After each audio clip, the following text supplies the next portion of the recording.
Hey everybody, happy Thanksgiving.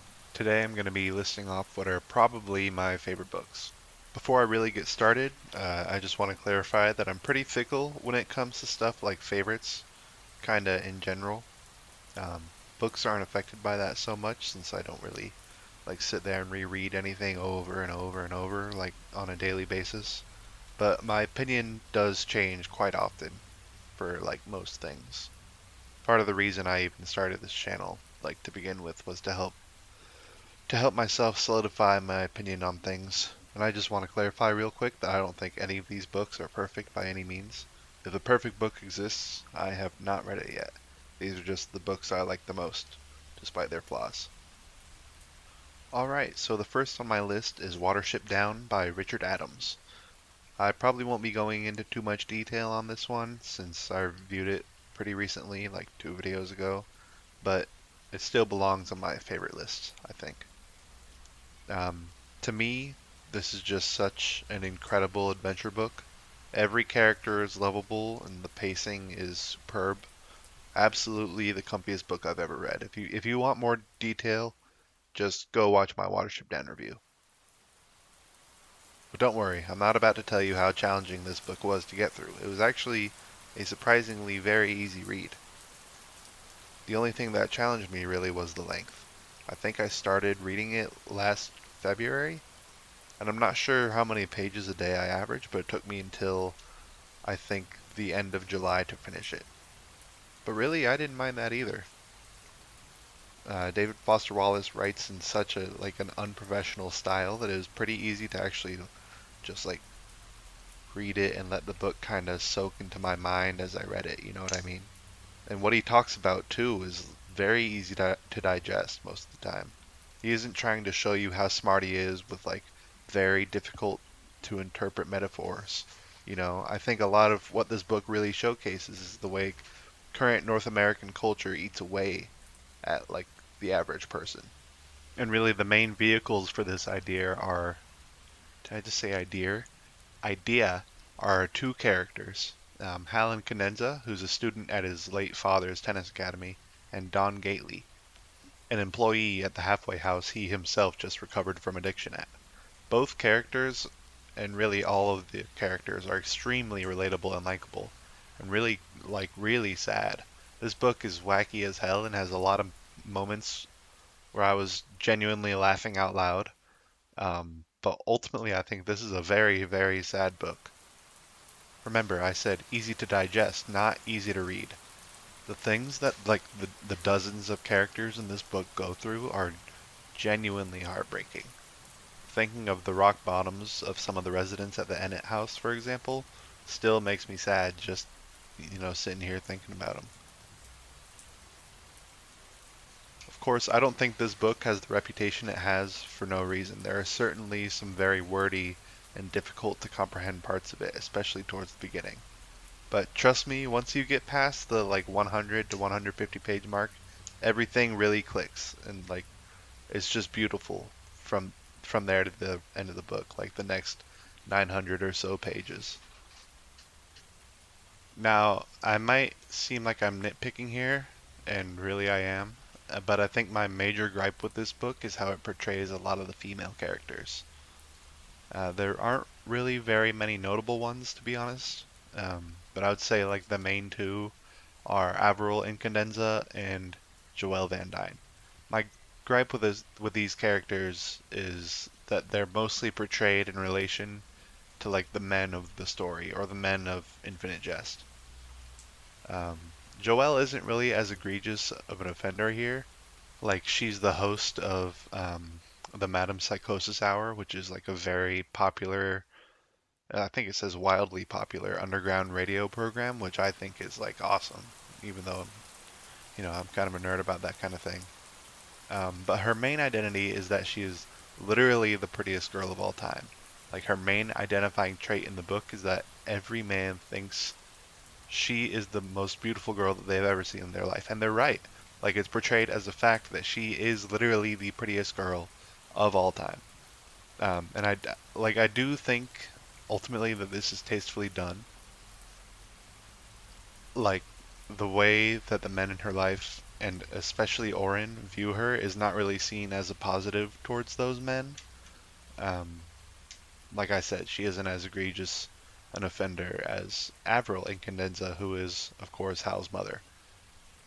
Apart from Avril's quirks about how the tennis academy is to be run and organized and like how tall she is, I guess, the really notable things about her are, again, her relation to the men in her life. She's married to James and Cadenza, who founded both the tennis academy where she works and with who she raised Orin, Mario, and Hal in Cadenza. Um, she also fucks various members of the tennis academy student body over the years, and like maybe Orin, her eldest son. I was kind of confused about that part, but I'm pretty sure that it implies that the two of them like were having sex. Um, Now I don't have a problem with these characters being the way that they are. Um, like they're certainly incredibly interesting to read. I just wish that really there were more women in Infinite Jest that didn't have to exist in relation to the men in the book. You know what I mean? There's also Kate Gompert, who is great. Um, Although she really doesn't get a whole lot of. You don't really see her that much in the book. Although probably my favorite part of the entire book is about her, which is cool. But really, her sections are few and far between. And honestly, I'm having trouble even coming up with like a fourth female character to name. Maybe the lady who owned the Ennett house, but I don't even remember her name. She was like barely in the book, and I can't even think of a fifth character besides like a generic drug addict from the Ennett house. Real quick, I want to give a shout out to Caleb Smith. I'll put links to his videos down in the description. But if it wasn't for his video on Infinite Jest getting recommended to me, I definitely would have not picked up Infinite Jest, and I honestly doubt that I would have started my journey into literature last year. Um, yeah, he's really great. He's a pastor. Like he is a great talker, and he has really great insights into Infinite Jest as well as other books that he talks about. I've only seen his Infinite Jest videos, full disclosure, but he's really great. What I love about Slaughterhouse-Five is two things. One, it really sheds some light on like what it was really like to be a soldier and a prisoner of war in Germany in World War II. Um, and secondly, it's probably the funniest book I've ever read. And just as a preface, I know almost nothing about Kurt Vonnegut besides what he actually wrote in this book. Just want to get that out of the way for any super fans watching or anything like that.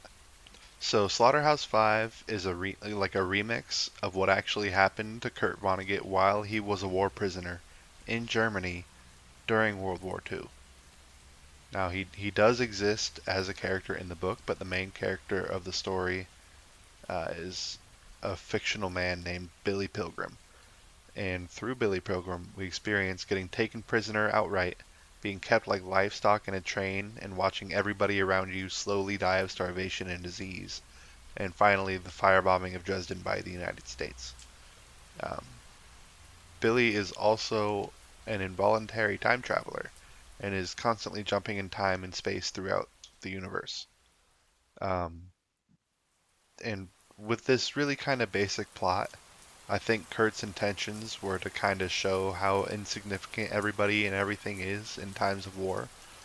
You know, both the slow, sad deaths of humans and the quick, momentless deaths of like bugs and flies are suffixed by the exact same phrase every single time. So it goes. I think those three words appear something like 110 times or something throughout the book, and it's only 250 pages. So a decent chunk is so it goes. I didn't really mind so it goes. I didn't think it was funny because I didn't think it was supposed to be like funny, but I've seen a lot of people complain about how annoying it was, which I totally understand. It just didn't strike me one way or the other when I read it. And in combination with that, it's like so funny. Um, but I'm kind of having a hard time putting into words like how it's funny. I mean, how do you explain to somebody why something is funny? You know what I mean? So I'm just gonna throw this up here real quick while I do the outro. So yeah, thanks for watching. Um, if you want to hear more thoughts of mine, which I'm sure you all do, just go ahead and click subscribe. I don't know if I've actually said that yet. Anyways, have a good day and have a happy Thanksgiving. Thank you.